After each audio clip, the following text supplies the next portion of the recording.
They came before sunrise. 3 black SUVs, engines idling, parked on Vega Street like a sentence no one wanted to finish. Neighbors pulled back curtains but didn't turn on lights. Nobody on this block called the police when cars like that appeared. You just waited. You prayed it wasn't your door. It was apartment 4C, a maid's apartment, and a man stepping out of the center vehicle, the one the whole city whispered about but never named above a murmur, he was carrying flowers. Nobody understood it. Nobody on Vega Street could explain how a girl in a school uniform, with a cracked backpack strap and exact change counted twice every morning, had anything to do with a man like Stepan Lazarev. Nobody knew that 48 hours earlier, on bus route 13, something small had happened, something that looked, from the outside, like nothing at all. A door closing, rain beginning, a child making a decision she couldn't afford to make. She didn't save a stranger that night.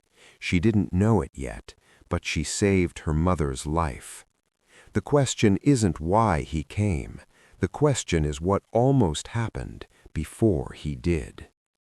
Before we go any further, if you're already feeling this story, hit that like button now and subscribe so you don't lose it halfway through.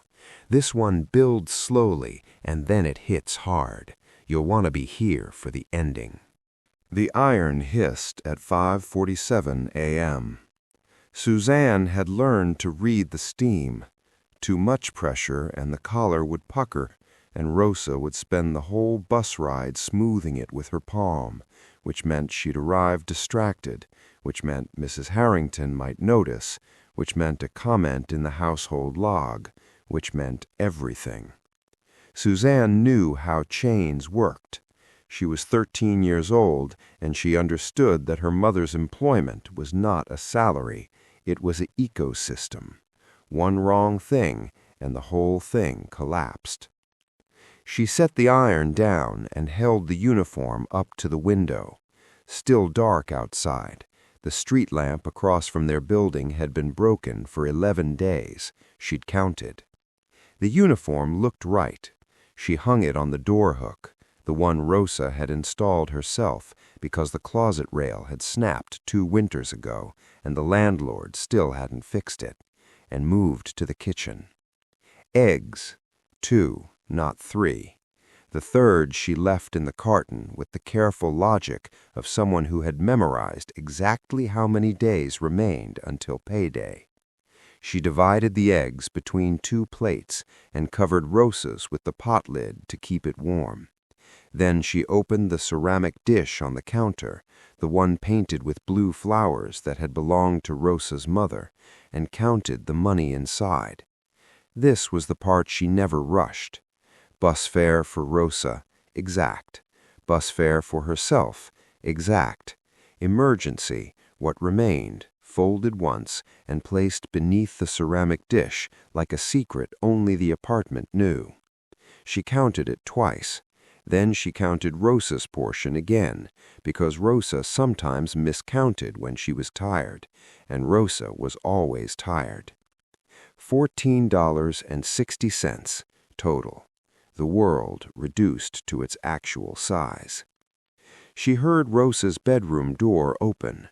Rosa appeared in the kitchen doorway, already half-dressed, her dark hair pinned but not yet neat. There were shadows under her eyes that hadn't been there 6 months ago. Suzanne had noticed them arrive the way you notice a crack in a wall. First you see it, then you can't stop seeing it. Then you stop mentioning it because mentioning it makes it real. "You ironed it," Rosa said. Collar was going left again. Rosa touched the uniform on the door hook. Something moved across her face. Gratitude and grief at exactly the same time. The expression of a woman who knows her child is growing up too fast and doesn't know how to slow it down. "Sit," Suzanne said.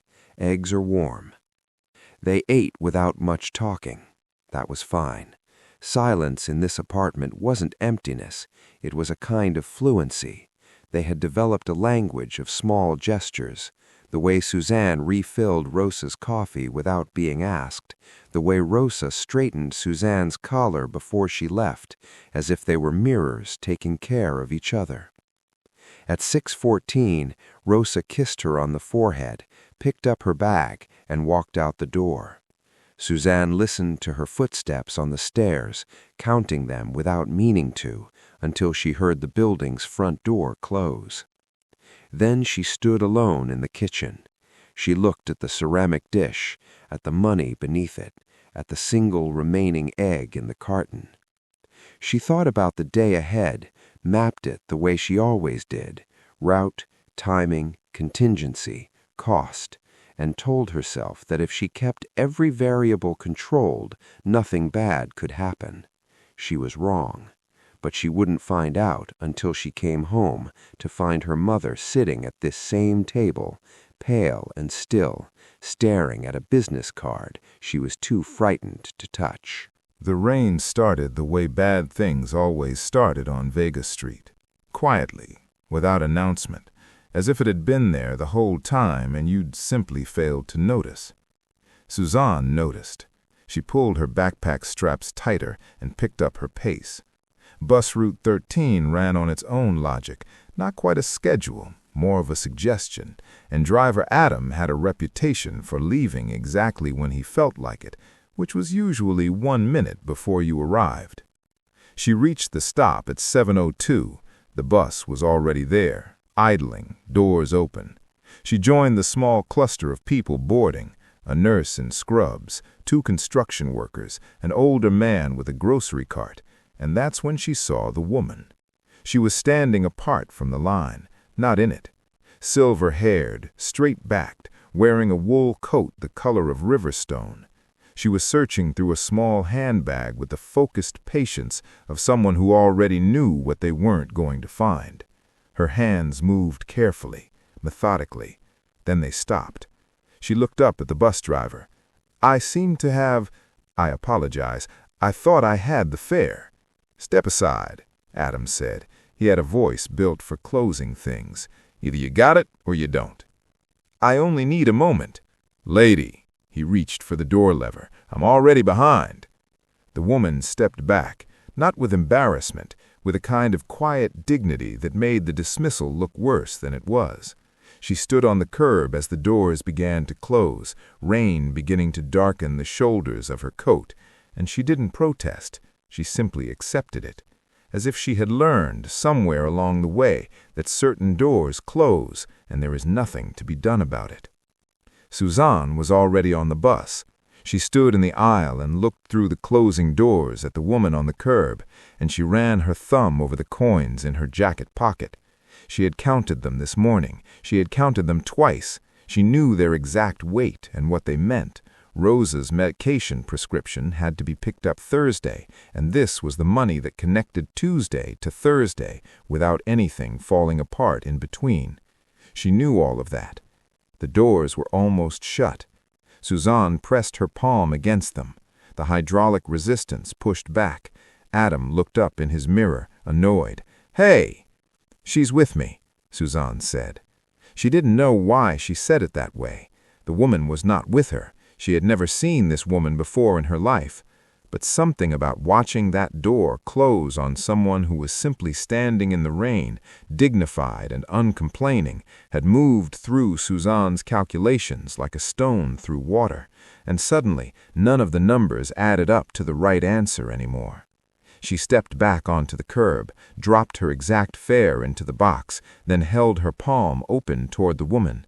2 coins, correct amount, counted this morning for a different purpose. The woman looked at her hand, then at her face. "I can't take your money, child. The bus is leaving." Something shifted in the woman's expression, not surprise exactly, more like recognition, as if she had been waiting to see what Suzanne would do, and Suzanne had just answered a question she didn't know she was being asked. She took the fare. They boarded together. The doors closed. The rain began in earnest. and the woman, settling into the seat beside Suzanne, said, "What's your name?" It was a simple question, the kind strangers ask on buses every day. Suzanne had no reason to feel in that moment that answering it would change anything. "Suzanne," she said. "Suzanne." The woman repeated it, as if she were placing it somewhere safe. "I'm Catherine." She said it the way people say names that don't require last names, simply, completely, with no additional architecture. Suzanne filed this away without knowing why. The bus moved through the wet streets. Rain dragged itself down the windows in crooked lines, and the city outside went soft and gray. Catherine sat with her handbag on her lap and her spine straight, which struck Suzanne as unusual. Most people on Route 13 concaved into their seats within minutes, surrendering to the particular exhaustion of early morning. This woman sat as though posture were a decision she renewed every few seconds. "Do you take this route every day?" Catherine asked. "Yes." "And you know the fare by memory?" It wasn't quite a question. "I know a lot of things by memory," Suzanne said carefully. "What kinds of things?" Suzanne looked at her. The woman's eyes were gray-blue behind her glasses, attentive in a way that felt different from polite interest. Most adults asked children questions as a form of performance. This woman was actually listening, which was somehow more unsettling. "Bus times, prices, how long things take." "Useful things." "Yes." Catherine nodded slowly. "And where does your mother work?" The question landed with a small, precise weight. Suzanne hadn't mentioned her mother. She kept her expression still, a skill she'd been practicing since the age of 9, and said, "Why do you ask?" "Your uniform," Catherine said without hesitation. "Private school, but the shoes are worn practical, not worn careless. The backpack has a broken strap that's been knotted rather than replaced, not from neglect, from priority. And you gave away your last coins without checking your pocket twice first." She paused. "Which means you'd already counted them this morning. You knew exactly what you were giving." A slight tilt of her head. "Someone taught you to manage carefully. I wondered who." Suzanne said nothing for a moment. Outside, the bus groaned through a wide intersection. A traffic light swam red in the rain. "She's a housekeeper," Suzanne said finally, "for a private family." "Is she good at it?" "She's excellent at it." Catherine received this without comment, but something in her settled, the way a person settles when they hear an answer they respect. She looked forward at the rain-blurred windshield. The bus stop for Suzanne's school was 4 minutes away. Suzanne knew because she always knew. "You're not from this part of the city," Suzanne said. She hadn't planned to say it. "No," Catherine agreed. "So why were you at that stop?" The woman smiled then, not widely but genuinely, in the way of someone who is rarely caught off guard and finds it, on this occasion, pleasant. "I walk sometimes," she said, "when I want to see things as they actually are." Suzanne didn't know what that meant. She thought about it and decided she didn't have enough information to decode it, so she stored it instead. The bus slowed toward her stop. She gathered her bag and stood. "Thank you, Suzanne, for the fare and for the company." "It's fine," Suzanne said, standard, automatic. She stepped off into the rain and didn't look back. She didn't see Catherine watch her go with an expression that was no longer warm curiosity, but something quieter and more serious, and very much like concern. She didn't see Catherine open her phone. She didn't see her dial. The apartment was wrong before Suzanne opened the door. She couldn't have explained how she knew. The hallway smelled the same, old carpet, someone's dinner from 4B, the faint chemical trace of Rosa's cleaning products lingering in the walls like a signature. Nothing was different, and yet, the particular quality of silence coming from apartment 4C was not the silence of an empty room. It was the silence of a person trying very hard not to make noise. Suzanne turned her key and pushed the door open. Rosa was at the kitchen table, still in her work uniform, coat still on, as if she had sat down the moment she walked in and hadn't moved since. Her hands were flat on the table surface, on either side of a small white rectangle, and she was looking at it the way you look at something you are hoping will disappear if you wait long enough. "Mama!" Rosa looked up. The expression on her face was one Suzanne had never seen before, and she had seen Rosa tired, Rosa sick, Rosa crying quietly in the bathroom with the tap running so Suzanne wouldn't hear. This was different. This was Rosa afraid, and Rosa did not frighten easily. "You're home," Rosa said, as though this required confirmation. Suzanne dropped her bag and crossed to the table. She looked at the white rectangle. A business card. Matte, no logo, nothing printed on it except a name and a number. The name was Lorenzo Voss. The font was clean and minimal, the kind of clean that costs money, the kind of minimal that means the name is supposed to be enough. "Who came here?" Suzanne said. "A man." Rosa smoothed her coat lapel, an unconscious gesture. "This afternoon, he knocked very politely. He said he had some questions about the Harrington estate." "What kind of questions?" Rosa opened her mouth, closed it, looked at the card. "About which rooms I cleaned, whether I had access to the study, the filing room." She paused. "Whether I had ever photographed anything." The floor did not drop out all at once. It went slowly, centimeter by centimeter, the way ground gives way in the rain. You don't notice until you're already sinking. "He left that," Rosa said, nodding at the card. "He said to call if I remembered anything." She finally looked at Suzanne directly. "I haven't done anything. I clean the rooms they assign me. I have never taken anything. I have never—" "I know," Suzanne said. A knock at the door. 2 quick, familiar raps. Suzanne opened it to find Lucia from 2B, who was Rosa's oldest friend in this city, who had worked 3 different cleaning jobs simultaneously for 6 years and knew every household name and every shadow behind it. She took one look at the business card on the table and set the dish down without ceremony. "Who gave you that?" she said, not a question. "A man named Lorenzo Voss," Rosa said. Lucia sat down. She pressed her hands together on the table and was quiet for a moment in the particular way of someone organizing difficult information into a shape they can hand to another person. "Rosa," Lucia said, "Lorenzo Voss works for the Lazarev family." The name fell into the room, and the room changed.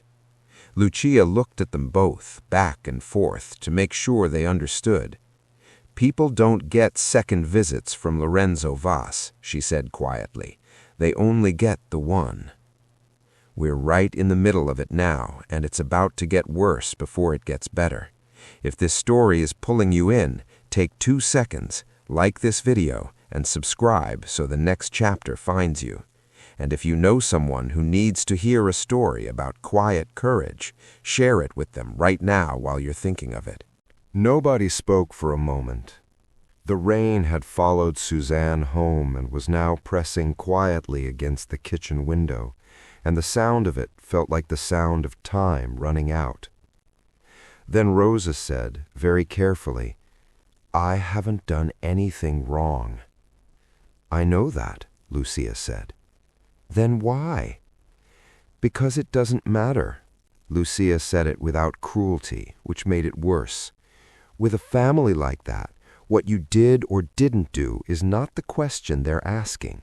The question they're asking is whether you're a problem, and someone told them you were." Suzanne had been standing at the edge of the kitchen, very still, processing. She was good at processing. She took information in and held it flat and examined it from every angle before she allowed herself to feel anything about it. It was a useful skill. Tonight, it was the only thing keeping her voice steady. "Someone told them," she repeated. "Who?" Lucia hesitated, and in that hesitation, Suzanne saw the shape of something Lucia already knew but hadn't yet decided to give them. A knock at the door saved the decision from Lucia entirely. Sharon, from the third floor, stood in the doorway with her arms crossed over her chest and an expression that was equal parts discomfort and resolve. Sharon was not a woman who involved herself. She kept her head down, her door closed, and her opinions to herself with the discipline of someone who had learned exactly what involvement cost. The fact that she was here, at this hour, meant something had overridden all of that. "I heard you talking in the hall earlier," she said to Lucia, not quite meeting Rosa's eyes, "about the man who came." "Come in," Suzanne said. Sharon came in but didn't sit. She stood near the door as if she wanted to preserve the option of leaving quickly. Then she took a breath and said, "3 days ago I was coming up the back stairwell of the Harrington estate. I do the Tuesday laundry for the family next door, and I cut through the service entrance." She paused. "I heard Kate Harrington on the phone, in the corridor outside her father's filing room." The kitchen was very quiet. "She said—" Sharon stopped, started again. "She said that the maid had been seen in the filing room going through her father's papers. She said she'd seen it herself. She described what Rosa was wearing." Sharon finally looked at Rosa directly. "She gave a very detailed account of something that I know for a fact didn't happen, because I could see the filing room door from where I was standing, and it was closed all morning. Rosa was cleaning the east hallway. I saw her." Rosa put one hand flat against her sternum, as if checking whether her heart was still where she'd left it. "Kate reported her," Suzanne said. Sharon nodded. "To someone. I didn't know the name then. I didn't think—" She stopped. "I didn't think it would go anywhere. I thought it was just— I didn't know it would become this." The word "this" hung in the room, shapeless and enormous. Suzanne looked at the business card still sitting on the table. Lorenzo Vas. Clean font, minimal. She thought about what Lucia had said. She thought about Kate Harrington, who had grown up in a house with heated floors and a private garden, who had heard her father praise a maid's work ethic once too often, and had decided, with the casual cruelty of someone who had never faced a real consequence, to make a phone call. One phone call, to the wrong people, about an innocent woman. "Sharon," Suzanne said, "will you say that to someone official?" Sharon's eyes shifted, and in that shift, Suzanne read the answer before she gave it. "I can't get involved," she said quietly. "I'm sorry, Rosa, I am, but I have my own job, my own situation. If I make a statement against a family like that—" "It's fine," Suzanne said, because there was nothing else to say.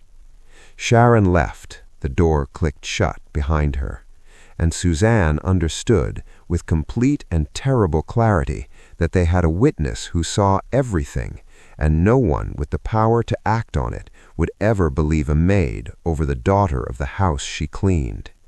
The truth existed. It simply didn't have the right last name. The phone rang at 9:17 p.m. Rosa looked at the number on the screen and didn't answer. It rang out. Then it rang again, immediately, with the patient insistence of someone who had done this before and knew that people always answered the second time. Rosa answered. Suzanne watched her mother's face during the call the way she watched weather, looking for the signs that told you how bad it was going to get. She watched the small muscle near Rosa's jaw tighten, watched her grip shift on the phone, watched her eyes go to the window and stay there, fixed on the middle distance, on nothing.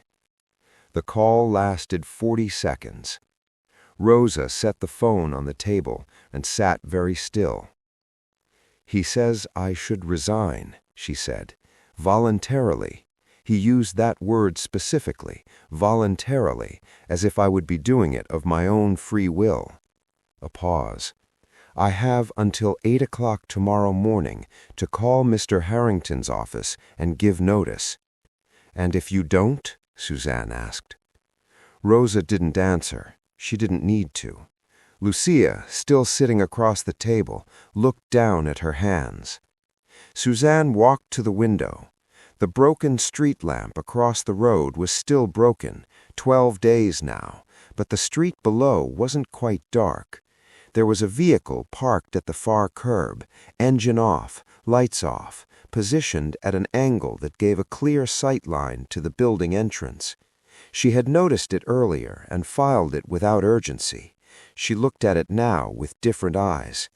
It was a city bus, Route 13, off schedule, engine cold, no passengers. And in the driver's seat, barely visible through the rain-streaked glass, was the silhouette of a man who sat with the particular stillness of someone who wasn't waiting for a route. He was watching the building. He was watching the door. Adam. Suzanne stood at the window and felt the architecture of it assemble in her mind, piece by piece, with the horrible clarity of a math problem solving itself. Adam, who ran Route 13 every morning. Adam, who knew which stops, which passengers, which routines. Adam, who had closed a door on an elderly woman in a wool coat and then watched to see what the girl in the school uniform would do. She didn't know if he'd been watching them for days or weeks. She didn't know what he'd reported, or to whom, or in what detail. All she knew was that the walls of their life, which had always been thin, were thinner than she had understood, and that the distance between their apartment and the Lazarev family had never been as large as she'd believed. She let the curtain fall back into place. "Mama," she said, turning from the window, "don't call anyone tonight. Don't call Harrington's office. Don't call Lorenzo. Don't open the door for anyone. Mama, one night. Just give me tonight." She said it with a steadiness she had manufactured from nothing, the way she manufactured most things, out of necessity, out of the absence of any alternative. Rosa looked at her daughter across the kitchen, and something in her expression collapsed quietly inward, the way a person looks when they realize the child they have been protecting has been, without announcement, protecting them. Suzanne went to her room, sat on the edge of her bed, and stared at the floor. She had no plan. She had no leverage. She had no name that carried weight in any room that mattered. What she had was the memory of a woman in a wool coat, sitting straight-spined on a bus in the rain, who had looked at her as if she already knew exactly who she was, and a phone call that Suzanne had not been meant to see her make. The penthouse occupied the top 2 floors of a building that didn't advertise its address. No placard at the entrance, no name on the directory. The kind of building that existed in the city's official geography as a gap, a space between other spaces that no one looked at directly. Stepan Lazarev was at his desk when his phone rang. He looked at the name on the screen, and something in his posture shifted, not softened exactly, but rearranged. He answered on the second ring, the way he always did for this number and no other. "Mama?" Catherine didn't observe pleasantries when she had something to say. It was a quality Stepan had inherited from her and never thought to question. She said, "I need you to find someone for me." Who? A girl, young, 13 perhaps. She takes bus route 13 in the morning, the early run, before 7. Dark hair, school uniform, backpack with a broken strap. A brief pause. Her first name is Suzanne. I don't have the family name. Stepan had a particular quality of stillness when he was thinking. People who didn't know him mistook it for inattention. The people who did know him had learned to read it as its opposite. He was quiet for a moment now, and in that moment he was already moving pieces. "Why?" he said. "Because she gave me her last fare money this evening without hesitation and without theater." Catherine's voice was measured, precise, each word placed deliberately. "And because I watched her face while she did it. She knew the cost. She did it anyway." Another pause. "I want to know who she is. I want to know who her family is." "Mama." "Before Lorenzo does anything, Stepan." The line between request and instruction was one Catherine rarely crossed, but when she did, she crossed it completely. "I'm telling you, not asking you. Find out before he moves." The name Lorenzo landed in the conversation and changed its temperature. Stepan sat forward. What does Lorenzo have to do with a girl on a bus? "I don't know yet, but she told me her mother works for a private household. She said it carefully, the way a child says something they have rehearsed staying calm about. A beat. I've been thinking about it since I got home. The Harrington estate uses the Lazarev name in 3 of its operational agreements. If the girl's mother works there, then she's already in the system," Stepan said. "Find her, Stepan, tonight." She ended the call. Stepan set the phone on his desk and looked at it for a moment. Then he pressed a single contact and held the phone to his ear. When his man answered, Stepan said, "Pull everything Lorenzo has filed in the last 72 hours. Any flags on domestic staff connected to the Harrington property. Any recommended actions pending." He paused. "And tell me if anything is scheduled for tonight or morning." A silence on the other end. Then, "There's a resignation notice. Lazarev wants it filed voluntarily by 8 a.m. If not received—" "Stop it," Stepan said. "Sir, Lorenzo already—" "I said stop it." His voice didn't rise. It didn't need to. "Nothing moves on that file until I say so. Wake Lorenzo if you have to. Tell him the order came from me." He ended the call. He sat in the quiet of the penthouse in a building with no public address and looked out at the city below, at its wet streets and its broken street lamps and all the lives it contained that he had never once thought to look at. He thought about a girl with a broken backpack strap who had counted her money twice and given it away anyway. He thought about what Lorenzo had almost done. And for the first time in a long time, Stepan Lazarev felt something he didn't have an operational category for, something that sat below the chest and didn't resolve. He reached for his coat. Suzanne hadn't slept. She had lain on top of her covers in her school uniform, staring at the ceiling, running calculations that had no solutions. At 5:30 she got up, went to the kitchen, and set up the ironing board. Not because Rosa's uniform needed pressing, because it was the only thing she knew how to do that made the morning feel like it had structure. The iron hissed. The apartment smelled the same as every morning. She told herself this meant something. At 5:47, she heard Rosa's bedroom door open. They didn't speak about it, about the phone call, about Lorenzo, about the 8 o'clock deadline that was now 2 hours and 13 minutes away. Rosa made coffee. Suzanne ironed. The clock on the wall moved with its usual indifference. At 6:04, Suzanne heard the cars. She knew the sounds of Vega Street the way she knew her own pulse, the delivery truck on Tuesdays, Mrs. O'Coffer's door on the hour, the particular complaint of the stairwell when someone heavy used it. What she heard now didn't belong. Multiple engines, low and expensive, cutting off in sequence. Doors, not slamming, which would have been less frightening, closing, controlled. She went to the window. 3 black SUVs, parked below with the deliberate geometry of people who had thought about sight lines. Men in dark coats at the building entrance, not moving, not talking, simply present, which was its own kind of statement. And then the center vehicle's door opened and a man stepped out who was not Lorenzo. Suzanne had never seen Stepan Lazarev.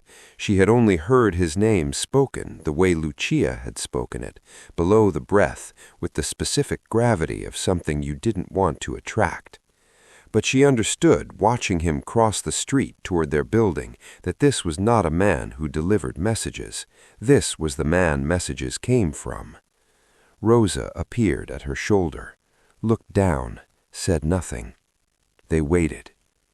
The knock, when it came, was 3 times, measured, almost courteous. Suzanne opened the door. Stepan Lazarev was taller than the doorframe comfortably allowed. He was perhaps 40, dark-coated, with the kind of face that had been weathered not by time, but by decision, the accumulated weight of choices most people never had to make. He was not holding anything. He had come, apparently, with nothing in his hands, which Suzanne understood instinctively was not nothing at all. It was a choice, a deliberate one. He looked at Suzanne. She looked back. She did not step aside immediately, because some part of her, the part that had learned to hold ground even when ground was all she had, required a moment to make it a decision rather than a reflex. Then she stepped aside. He entered the apartment and stopped. He didn't survey it the way she feared, with assessment, with the measuring eye of someone calculating worth.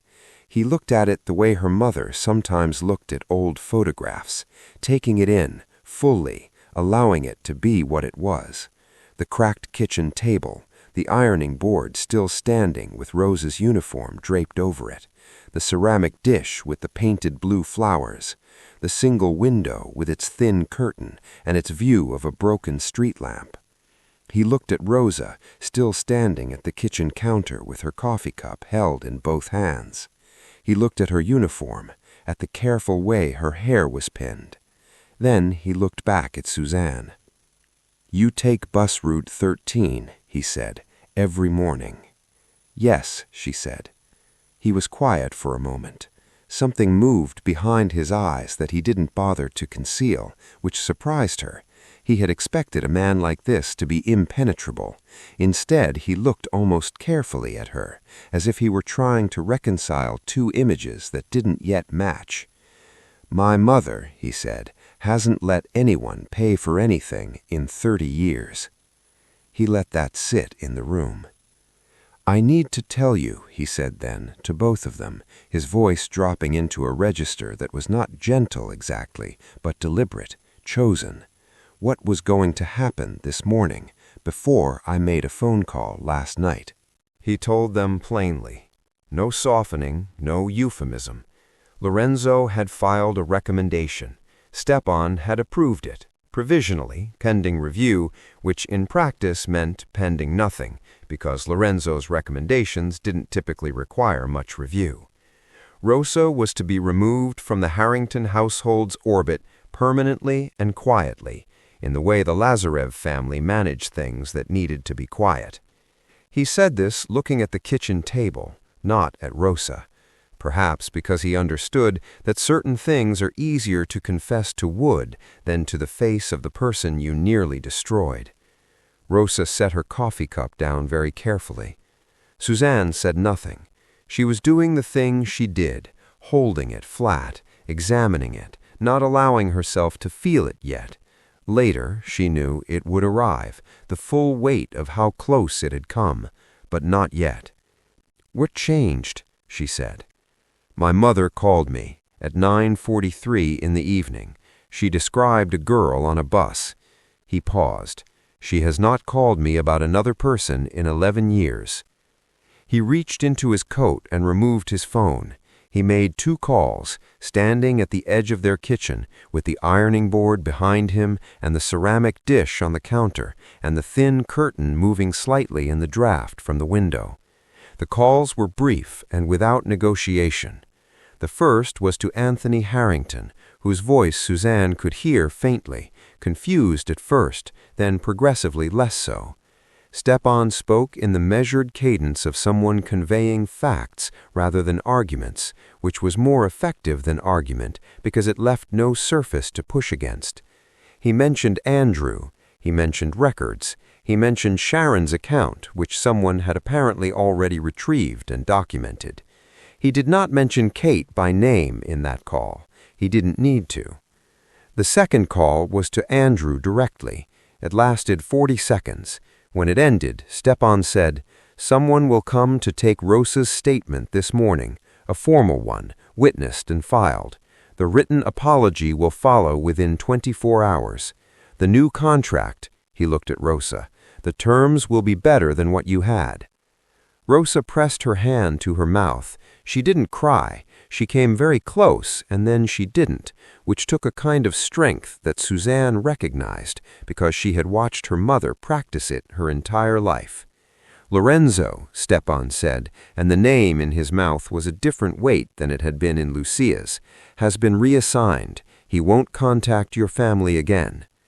Suzanne thought about the Route 13 bus parked below their window, about Adam in the driver's seat in the rain. She didn't ask about Adam. She suspected the question had already been answered in ways she didn't need the details of.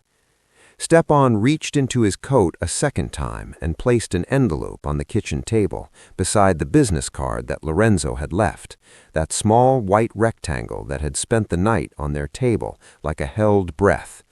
He set the envelope next to it and then picked the business card up and put it in his pocket, removing it from the room with the finality of someone closing a file. "My mother asked that this be given to you," he said to Suzanne. "It's a fund, university when you're ready. The administration is handled by her solicitor. You don't need to do anything except show up." Suzanne looked at the envelope. She didn't touch it. "Why?" she said. Stepan looked at her, that same careful look from the doorway, the one trying to reconcile 2 images. "He said you counted the money before you gave it," he said. "She said you knew exactly what it cost, and you did it anyway." He was quiet for a moment. "In my experience, that's not a common quality." He left shortly after. The SUVs departed from Vega Street in the same quiet sequence they had arrived, and the neighbors who had watched from their windows watched them go and understood that whatever had happened in apartment 4C, it had resolved, though in which direction none of them could say. 6 months later, Rosa's treatment was fully covered under a revised employment contract that included medical provisions no one had asked for, but Stepan had apparently instructed Harrington to include. She moved through the Harrington estate with the quiet authority of someone who has been formally apologized to in writing and knows it. Kate Harrington had left for a semester abroad shortly after her father's conversation with Stepan. She sent no apology. Some things, Suzanne had decided, you stop waiting for. Suzanne still took bus Route 13 to school.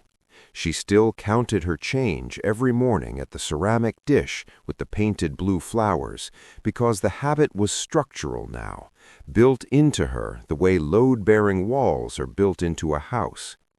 She counted it not from fear anymore, or not only from fear, but because she had learned, through a sequence of events she still didn't entirely have the language for, that small things were never just small things. That a coin offered in a moment of ordinary grace could move through the world in ways you couldn't trace or predict. She had stopped trying to control every variable. Not all of them. Some. It was a work in progress. What she noticed on the mornings when the cold came in hard off the street and the Route 13 bus appeared at the stop with its familiar hydraulic sigh, what she noticed was a black car parked half a block back, engine off, no plates she could read from where she stood. It was never there long, just long enough to watch the bus arrive, watch the doors open, watch whoever was waiting get on without being left behind. Then it would go. Suzanne never acknowledged it. She would adjust her backpack straps, still cracked, she hadn't replaced them, she wasn't sure why, and board the bus, and find her seat, and watch the city move past the window.